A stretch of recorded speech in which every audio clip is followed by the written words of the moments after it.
CTET examination में NCF से related 3 से 4 प्रश्न पूछ लिए जाते हैं। यहाँ पर आपके सीडीपी में, मैथ में, ईवीएस में यहाँ पर प्रश्न पूछे जाते हैं। तो चलिए बिना किसी देरी के चीज़ों को देख लेते हैं। एमसीक्यूज़ भी हैं और चीज़ों को मैं उस अप्रोच से सिखाऊंगा जिससे चीज़ें आसानी से आपके दिमाग में छप जाएंगी। अप्रोच अच्छा लगेगा तो लाइक करिएगा वीडियो को और चैनल को सब्सक्राइब जरूर कीजिएगा। कुछ पूछना है तो कमेंट बॉक्स में पूछ सकते हैं। तो चलिए क्वेश्चन आंसर सेट भी है, उसको देखने से पहले देख लेते हैं कुछ टैग वर्ड जो कि ऑप्शन में दिखेंगे, तो आपको उस तरीके से डील करना है। जैसे शिक्षा बिना बोझ के, जहां पर दिखे मतलब कि अच्छी बात है, अगर शिक्षा बोझ बन जाए तो वो गलत हो जाएगा एनसीएफ के अकॉर्डिंग। और क्वेश्चन में साफ साफ पहले लिखा हुआ मिलेगा आपको, जैसे कि आप देख लीजिए यहाँ पर सबसे पहले एनसीएफ लिखा हुआ मिलेगा, किसी भी क्वेश्चन में एनसीएफ लिखा हुआ मिलेगा। तो ये सारी चीज़ें आपको दिमाग में होनी चाहिए और आप एक बार देख लेना, पीडीएफ टेलीग्राम पर मिल जाएगी, आसानी से चीज़ें समझ में आएंगी। जहाँ पर भी मोटी किताबों की बात की जाए, ठीक है, वो नेगेटिव होता है। वातावरण से चीज़ों को जोड़ने की बात की जाए, पॉजिटिव होता है।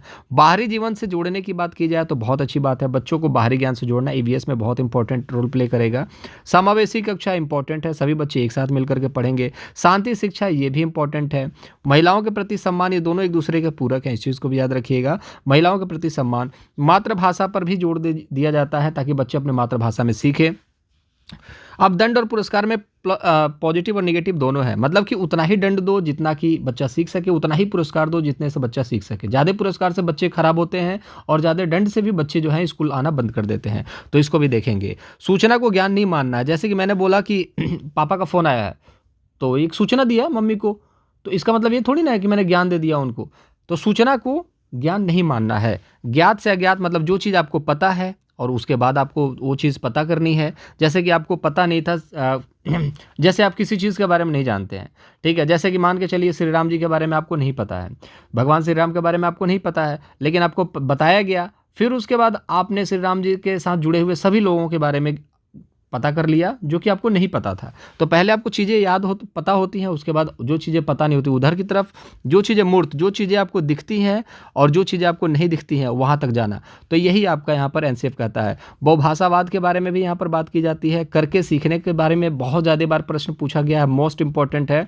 देखिए मोस्ट इंपॉर्टेंट ये है, बाहरी ज्ञान से जोड़ना ये चीज़ है, शिक्षा बिना बोझ के ये है, समावेशी कक्षा, मातृभाषा, बहुभाषावाद जो इंपॉर्टेंट है। बाकी क्वेश्चन जो थे सीटेट 2021 में बहुत पूछे गए। रीज़न क्या था, 20 शिफ्ट में परीक्षाएं हुई थी, उससे पहले गिने चुने कुछ टैग वर्ड्स आते थे जो कि जैसे करके सीखना, शिक्षा बिना बोझ के, बहुभाषावाद, लेकिन बहुत सारी चीज़ें और ऐड करते हुए दिखाई दिया 2021 सीटेट, ठीक है। तो इसलिए अब सभी चीज़ों को देखेंगे, टाइम लगता है, मेहनत लगता है, लेकिन आप लोगों को सिखाना है। पूर्व अनुभव से जोड़ना, रचनावाद, यशपाल समिति यहाँ पर 1992 में इन्होंने बनाया था, 8 लोग कमेटी के सदस्य थे, इसको भी देख लीजिएगा। संसाधन के रूप में अच्छी बात है। नवाचार, सुगमकर्ता, टीचर कैसा होना चाहिए, स्कूल कैसा होना चाहिए, सुगमकर्ता होना चाहिए, मतलब कि शिक्षक को उसके हिसाब से चीज़ों को पढ़ाए। चलिए बिना किसी देरी का क्वेश्चन आंसर सेट लगाते हैं, अब मज़ा आएगा। कुछ इंपॉर्टेंट क्वेश्चन हैं उसको देखिएगा और इसके आंसर अगर आपको आते हैं तो अच्छी बात है, आप कमेंट बॉक्स में लिख दीजिएगा, कोई दिक्कत थोड़ी है, ठीक है। एनसीएफ के अनुसार शिक्षक का दायित्व क्या होना चाहिए कि बच्चों को काबू में रखे। बच्चों को काबू में रखोगे तो बच्चा आएगा नहीं पढ़ने के लिए। जल्दी कोर्स पूरा करना, जल्दी कोर्स पूरा करने से क्या होगा, टीचर का काम हो जाएगा, लेकिन शिक्षक के हिसाब, छात्र के हिसाब से तो चीज़ें नहीं हुई ना, छात्र को समझ में तो आया नहीं। कक्षा में मनोरंजन करना निगेटिव है भैया, नाच गाना कक्षा में नहीं करना है, ठीक है। उसके लिए ऑर्गेनाइज किया जाता है 26 जनवरी, चाहे आपके कोई भी इवेंट्स हों, फेयरवेल हो, वो सारी चीज़ें होती हैं, लेकिन सुविधादाता के रूप में जो भी छात्र पूछना चाहता है शिक्षक से, शिक्षक का कर्तव्य बनता है कि उसको दे, उसको बताए, उसको जिस तरीके से अच्छा लगता है पढ़ना उस तरीके से पढ़ाए। उसको लगता है कि हाँ सर मुझे आगे वाली डेस्क पे बैठना है तो उसको आगे वाली डेस्क दे बैठने के लिए, ये होती है सुविधादाता, ठीक है। नेक्स्ट क्वेश्चन, एनसीएफ 2005 बल देता है, तो किस पर बल देता है भैया, करके सीखने पर बल देता है। शिक्षा बिना बोझ के, बिल्कुल सही बात है। बहुभाषावाद मतलब एक साथ बहुत सारे भाषाओं को ये महत्व देता है। जैसे कि मान के चलिए आप मातृभाषा में चीज़ों को सीखते हैं और एक हिंदी वाला बच्चा है जिसका घर थोड़ा सा हाई लेवल का है, वो हिंदी में ही सब बात करते हैं, ठीक है, और आपका मातृभाषा भोजपुरी है, ठीक है, और आप हिंदी में बात करने वाला बच्चा आ गया एक वहाँ पर, वो भी हिंदी में बात कर रहा है, ठीक है। और कोई एक बच्चा आ गया जो इंग्लिश में बात कर रहा, अब तीनों यहाँ पर बैठे हुए एक क्लास में, तो टीचर क्या करेगा, तीनों को साथ में लेकर के चलने की कोशिश करेगा। इसी को बोला जाता है बहुभाषावाद। अब ये नहीं कहा जाएगा कि आपको भाषाओं को सीखने पर महत्व दिया जाता है, भाषा सीखने पर महत्व नहीं दिया जाता है, बहुभाषावाद पर महत्व दिया जाता है। तो क्वेश्चन को समझिएगा, भाषा सीखने पर महत्व देना गलत हो जाएगा। बहुभाषावाद मतलब बहुत सारे भाषाओं की बात की जाएगी कि उसको शिक्षा में शामिल करना चाहिए, उसको बोलने में, एजुकेशन में, अधिगम में शामिल करना चाहिए, वो सही चीज़ होता है। तो ऑप्शन नंबर 4 जो होगा राइट होगा। एनसीएफ 2005 का प्रारंभ किस लेख से होता है? तो याद रखिएगा किस लेख से होता है, तो सभ्यता और प्रगति। ठीक है, संस्कृति, आपको सामाजिक संस्कृति मैंने वाइगोत्स्की पढ़ाई है, ठीक है, वहाँ पर है। ठीक है, सभ्यता और प्रगति इंपॉर्टेंट है, आपके अंदर सभ्यता और आगे बढ़ने के लिए प्रगति इंपॉर्टेंट है। ठीक है, तो प्रगति जहाँ पर दिखेगा वो इंपॉर्टेंट है, प्रगति यहाँ पर है और सभ्यता। ऑप्शन नंबर 2 बार बार जाने वाले प्रश्न है ये। चलिए, बहुभाषावाद से एक और सवाल आपके सामने है। राष्ट्रीय पाठ्यचर्या, हिंदी में पाठ्यचर्या बोलते हैं और इंग्लिश में क्या बोलते हैं आगे मैं बताऊंगा। बहुभाषावाद को, बहुभाषा को एक संसाधन के रूप में समर्थन दिया गया है, क्योंकि, तो बहुभाषावाद को समर्थन क्यों दिया गया? आपको भोजपुरी आती है, हिंदी आती है, इंग्लिश आती है, क्लास में आप अपने भाषा को बोल सकते हैं, टीचर कुछ भी नहीं बोलेगा। इससे फ़ायदा क्या होगा कि बालक अपने आप को सुरक्षित महसूस करेगा, बालक पीछे नहीं छूटेगा। ऐसा नहीं है कि यहाँ पर इंग्लिश नहीं पढ़ाई जाती है तो मैं स्कूल जाऊँगा तो मुझे कुछ आएगा ही नहीं, और पता चले क्लास 1 खत्म हो गया, क्लास 2 खत्म हो गया और आपको आना कुछ नहीं है। तो क्लास में बच्चा पीछे नहीं छूटना चाहिए, तो इसलिए भी यहाँ पर की जाती है। प्रोत्साहन इंपॉर्टेंट है, लेकिन आगे देखें किस लिए प्रोत्साहन की बात की गई है, तो बालकों को अपने विकास के लिए प्रोत्साहन देगा। बिल्कुल सही बात है, अगर वो अपनी भाषा में चीज़ों को बोलेंगे तो उनको लगेगा कि हाँ चलो ठीक है, टीचर हमें सपोर्ट कर रहा है, तो उसको भी विकास करने के लिए, मतलब अपने आप को आगे बढ़ाने के लिए, चीज़ों को सीखने के लिए प्रोत्साहित करेगा और बच्चा आगे बढ़ेगा। तो उपयुक्त जो ऑप्शन नंबर 4 है वो राइट आंसर। नेक्स्ट क्वेश्चन गणित से संबंधित। मैंने क्या बोला, सीडीपी, ईवीएस और गणित तीनों में एनसीएफ से एक एक सवाल पूछे जाते हैं, तो आपके नंबर पक्के हैं 3। बाकी चैनल को सब्सक्राइब नहीं करा तो कर लीजिएगा। वीडियो से अगर हेल्प मिलेगी तो बहुत सारे वीडियोस हैं जो उनको देखना इंपॉर्टेंट है आप लोगों के लिए, ताकि आप परीक्षा में 110 प्लस स्कोर आराम से कर पाएं। ठीक है, एनसीएफ 2005 के अनुसार प्राथमिक स्तर पर गणित पढ़ाने का उद्देश्य निम्न में से कौन सा नहीं है? देखिए, चुपके से यहाँ पर नहीं लगा दिया जाता है सीटेट के द्वारा, बच्चे कंफ्यूज हो जाते हैं और नहीं को देखते ही नहीं है। ठीक है, तो प्राथमिक स्तर की बात की जा रही है। आपको मैं बार बार बोलता हूँ, प्राथमिक स्तर मतलब 1 से लेकर के 5 तक के बच्चों को पढ़ाने की बात हो रही है। तो आप अपने दिल पर मत लेना कि सर हमसे बात कर रहे हैं, एनसीएफ हमसे बात कर रहा है, नहीं। आप 5वीं क्लास तक के बच्चों को पढ़ाओगे और आप एक शिक्षक हो तो आपको गणित किस तरीके से पढ़ाना है, गणित को क्या समझ करके पढ़ाना है। लेकिन यहाँ पर नहीं पूछा है तो क्या गलती नहीं करनी है गणित को लेकर के, तो उच्च शिक्षा और अमूर्त गणित सिखाने के लिए तैयारी करना, तो उच्च शिक्षा को नहीं बढ़ावा देना। उच्च शिक्षा आप भी सीखते होगे, आपको पता होगा ज्योमेट्री, अलजेब्रा कितना मुश्किल है, तो प्राथमिक के बच्चों को उच्च शिक्षा कैसे दे सकते हो यार? तो ये तो गलत हो गया। जीवन के अनुभवों को हिस्सा, मैंने बोला अनुभव इंपॉर्टेंट है, अवसर इंपॉर्टेंट है। सुलझाना, समस्या प्रस्तुत कौशलों को बढ़ावा देना, ठीक है, समस्या को सुलझाने वाले कौशल, स्किल की बात है, पॉजिटिव है ये भी। तार्किक सोच को बढ़ावा देना, बिल्कुल, जिसको बोलते हैं ना तार्किक सोच, मतलब कि क्रिएटिव थिंकिंग, तो ये इंपॉर्टेंट है। ठीक है, तो इंपॉर्टेंट क्या नहीं है, तो वो है आपका उच्च शिक्षा, उच्च और अमूर्त गणित सिखाने के लिए तैयारी। तो उच्च शिक्षा नहीं देनी है मैथ को लेकर के।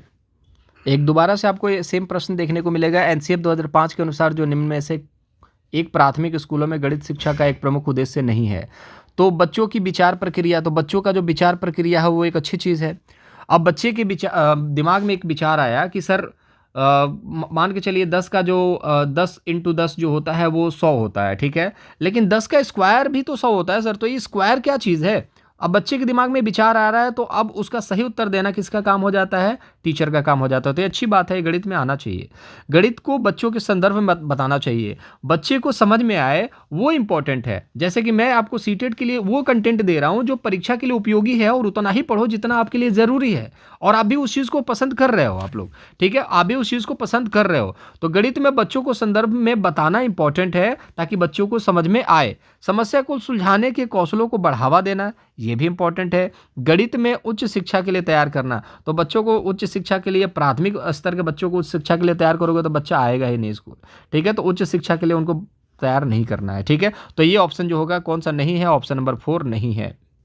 बहुत सारे बच्चे पूछ रहे होंगे सर आपने तो बताया ही नहीं कि इसका फुल फॉर्म क्या होता है। तो देख लो, एक नया क्वेश्चन बनाने से अच्छा है कि यहाँ पर देख लीजिए, नेशनल करिकुलम फ्रेमवर्क 2005 एनसीएफ का फुल फॉर्म है। निम्न में से कौन सा ईवीएस का थीम है? तो ईवीएस के थीम के बारे में बात करते हैं, तो यहाँ पर आप देखेंगे फूड, खाद्य लिख करके देगा, लेकिन इंग्लिश में देख लेना फूड लिखा होता है। सूर्य नहीं है, मौसम नहीं है, ऊर्जा नहीं है, तो फूड है। और यहाँ पर आप देखोगे परिवार और मित्र भी एक थीम है जिसके अंदर 4 उप थीम होते हैं, और फटाफट कमेंट बॉक्स में छाप देना 4 उप थीम क्या है। क्योंकि देखो दोस्त, थोड़ा सा आप रिसर्च करोगे, क्योंकि इस चीज़ के बारे में मैंने अपने हॉट 10 क्वेश्चंस में ऑलराउंडर सीरीज में कराई हुई है सारी चीज़ें। अगर नहीं देखिए तो सीरीज जरूर देखिएगा। टैग वर्ड की वीडियो तो बिल्कुल मिस मत करिएगा, सभी सब्जेक्ट की टैग वर्ड डाल दी गई है। और ये जो हम लोग सीरीज कर रहे हैं एनसीएफ का, ये इंपॉर्टेंट है, इसको शेयर कीजिए दोस्तों के साथ, और चैनल को सब्सक्राइब कीजिए ताकि आने वाली वीडियो का नोटिफिकेशन आपको मिले।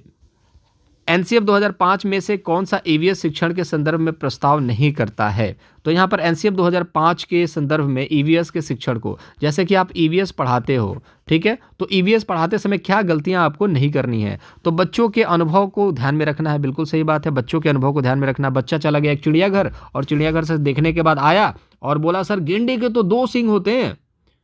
अब सर को तो पता ही नहीं है गेंडा कैसा होता है, तो सर को अब पता नहीं, क्योंकि सर तो कभी चिड़ियाघर गए नहीं, तो गेंडे के बारे में उनको पता नहीं था। बट उन्होंने क्या किया, मोबाइल्स खोला, गेंडे का तस्वीर देखा और बोला बिल्कुल सही बात है, गेंडे के 2 सींग होते हैं, तुमने बहुत अच्छा किया, गेंडा ऐसा होता वैसा होता, सारी चीज़ें उसके बारे में बताइए। तो उसके अनुभव को महत्व दीजिए। गतिविधि अगर बच्चा करता है तो बिल्कुल फैक्ट वाली बात है, अच्छी बात है।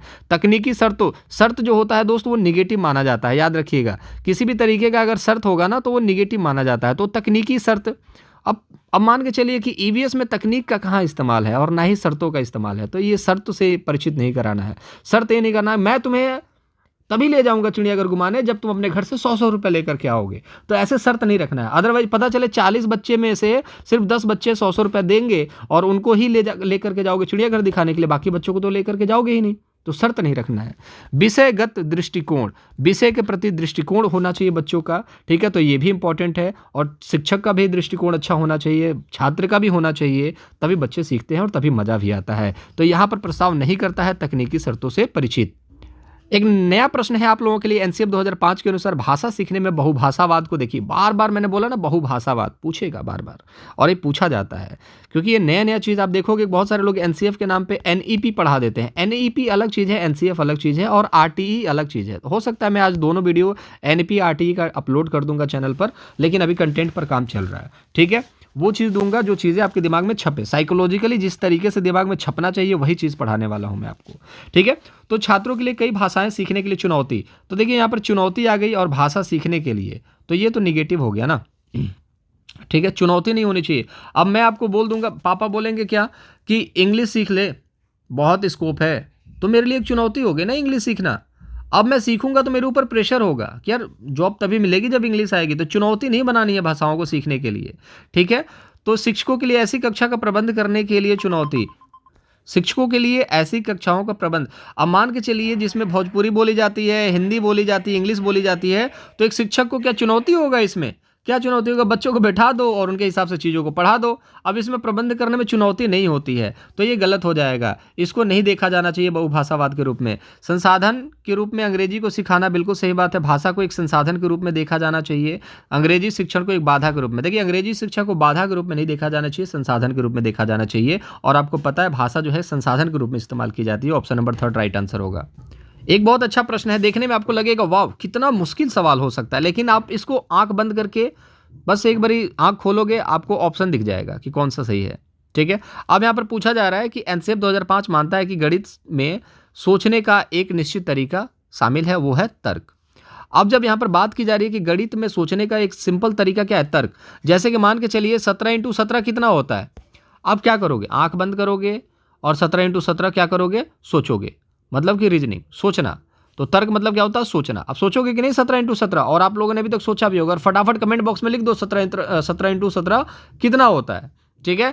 अब यहाँ पर देखेंगे, सोच लिया आपने, तो अब क्या जिस विधि से इसे सिखाया जाता है, ठीक है, सिखाया जाता है, सिखाने के तरीके हैं अलग अलग, कुछ लोग शॉर्ट ट्रिक्स बनाते हैं, कुछ बनाते हैं। छात्रों को संख्यात्मक प्रश्नों को हल करने के लिए सेट फॉर्मूला देना चाहिए। तो जब बच्चों को फॉर्मूला देने लगोगे कि भैया इसी फॉर्मूले से ये चीज़ लगेगा, जैसे कि मान के चलिए ये क्यूब है, चलिए ये क्यूब है, जैसे मान लीजिए ये स्क्वायर है, ठीक है। अब इसका एरिया निकालना है, तो a² एरिया हो गया, ठीक है। अब इसका पेरीमीटर निकालना है, तो 4a इसका पेरीमीटर हो गया। लेकिन सिखाने वाला टीचर ये भी कह सकता है कि ये 2 है, ये 2 है, ये 2 है, ये 2 है, तो इन सबको जोड़ दोगे तो क्या हो जाएगा आपका 8, ठीक है। तो ऐसे भी हो जाएगा, लेकिन अब फॉर्मूला क्या होगा? ये जितने हैं 4 और इंटू 2 कर दोगे 8, तो बच्चों को आसानी से चीज़ें समझ में आ जानी चाहिए, ना कि उनको फॉर्मूला देना चाहिए। तो याद रखिएगा, सेट फॉर्मूला जो होता है नेगेटिव होता है और यहाँ पर प्रतिबिंबित नहीं करता है। ऑप्शन नंबर सेकंड, आपको चीज़ें बड़ी प्यार से समझ में आ जाएंगी दोस्त, जब चीज़ों को सीखना चाहोगे। इंपॉर्टेंट क्वेश्चन से लेकर के आया हूँ, हो सकता है 18-20 मिनट का वीडियो हो जाए, लेकिन चीज़ें सीख करके जाओगे। दोस्तों के साथ शेयर जरूर करिएगा इस चीज़ को, लाइक वीडियो को नहीं करते हो आप कर लो। एनसीएफ 2005 के अनुसार उन संख्याओं और संचालनों का शिक्षण प्राथमिक स्तर पर मात्राओं की माप आदि को पूरा करता है। ठीक है, तो जैसे कि मान के चलिए संख्याओं और संचालन, जैसे कि 2 × 2, 2 + 2, ठीक है, तो मात्राओं की मापन आदि को पूरा करता है। ये प्राथमिक स्तर की बात की जा रही है। तो प्राथमिक स्तर पर बच्चे क्या सीखते हैं? यही सीखते हैं कि 10 × 10 कितना होता है, 10 + 10 जोड़ घटाना गुणा भाग, ये सारी चीज़ें सीखी जाती है। तो इसको क्या बोला जाता है? इसको बोला जाता है संकीर्ण उद्देश्य, मतलब कि नैरो एम। ठीक है, तो गणित पढ़ाने का संकीर्ण उद्देश्य जो होता है, नैरो एम जो होता है, वो होता है मात्राओं को सिखाना, न्यूमेरिकल वैल्यू को बॉड मास के थ्रू, बॉड मास नहीं कह सकते हैं, मैथमेटिकल ऑपरेशन जिसको बोला जाता है, जिसमें जोड़ घटाव गुणा भाग ये सब चीज़ें कराना, इसको संकीर्ण उद्देश्य बोला जाता है। बार बार मैथ में पूछा जाता है। गणित पढ़ाने का उचित तरीका देखेंगे आप यहाँ पर, तो गणित पढ़ाने का उचित तरीका तो गलत है ना, ये गणित पढ़ाने का उचित तरीका तो नेगेटिव हो जाता है। बच्चों की विचार प्रक्रिया को गणिता मतलब मैथमेटाइज करना, तो ये देखिए, ये जो है आपका लोअर लेवल है। ठीक है, प्राथमिक स्कूलों के लिए ये हायर लेवल है। मैथमेटाइज करना जो है हायर लेवल है, इसको भी याद रखिएगा। तो पूछ देगा कि लोअर लेवल क्या है, तो नैरो एम, हायर लेवल क्या है, मैथमेटाइज करना। ठीक है, और महत्वपूर्ण गणित पढ़ाना, मतलब ये महत्वपूर्ण गणित कुछ नहीं होता है। ठीक है, तो ऑप्शन नंबर फर्स्ट जो हो जाएगा प्राइमरी स्कूल के लिए संकीर्ण उद्देश्य, नैरो एम, लोअर एम। ठीक है, 1-2 प्रश्न और हैं, उसको भी जल्दी जल्दी निपटा लेते हैं। एनसीएफ 2005 मानता है कि गणित में सोचने और तर्क देने के एक खास तरीका शामिल है, महसूस कीजिए।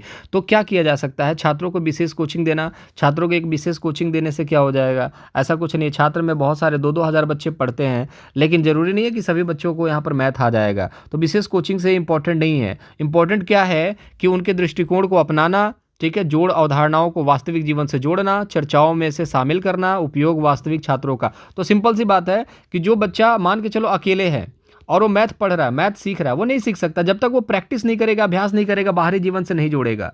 ठीक है, तो इस चीज़ को याद रखिएगा, बाहरी जीवन से जोड़ना, ये देखा मैंने आपको टैगवर्ड में भी बताया है। ठीक है, तो यहाँ पर याद रखेंगे जीवन से जोड़ना, वास्तविक जीवन से जोड़ना इंपॉर्टेंट है। पाठ्य पुस्तक निगेटिव होता है, बहुत सारी वर्कशीट देना ये भी निगेटिव है। एनसीएफ 2005 के अनुसार स्कूल में गणित पढ़ाने का संकीर्ण उद्देश्य क्या है? तो मैंने आपको बताया था, नैरो माइंड के बारे में बात की जा रही है, मतलब कि जोड़ घटाव गुणा भाग। तो यहाँ पर इसका आंसर क्या होगा? संख्याओं संबंधित कौशलों। कौशल मतलब आपको पॉजिटिव दिखा, स्किल। ठीक है, मतलब कि बच्चों को क्या करना है, 2 + 2 कितना होता है, 4 होता है। इस चीज़ के कौशल को विकसित करना और सही उत्तर विकसित करने के लिए प्रेरित करना। तो सिंपल सी बात है कि संख्यात्मक संबंधित कौशलों को सही उत्तर विकसित करने के लिए यहाँ पर एनसीएफ 2005 जो है गणित पढ़ाने में संकीर्ण उद्देश्य के बारे में बात करता है। तो संकीर्ण उद्देश्य मतलब कि संख्यात्मक संबंधित कौशल। ठीक है, इस चीज़ को याद रखिएगा। बीजगणित नहीं सिखाना, गणना और माप नहीं सिखाना है। ठीक है, और दूसरी चीज़ ये है कि रेखीय बीजगणित से संबंधित, ये तो बहुत हाई लेवल हो गया। ठीक है, बीजगणित जहाँ पर भी प्राथमिक दिखे उसको गलत कर देना है। ठीक है, तो ये कुछ इंपॉर्टेंट क्वेश्चंस थे जिसको हमने डिस्कस किया है। मुलाकात अगले वीडियो में करेंगे। अपना ख्याल रखेंगे और दूसरों के साथ, दोस्तों के साथ शेयर जरूर कीजिएगा। वीडियो को लाइक कीजिएगा, चैनल को सब्सक्राइब कर लीजिएगा अगर इच्छा हो गुरुदक्षिणा के रूप में, ताकि आने वाली वीडियो का नोटिफिकेशन मिल सके। और कमेंट बॉक्स में कुछ पूछना है तो पूछ सकते हैं, मैं सभी के जवाब देता हूँ। अब अगली वीडियो में मुलाकात करेंगे। अपना ख्याल रखें। Take care self, bye bye.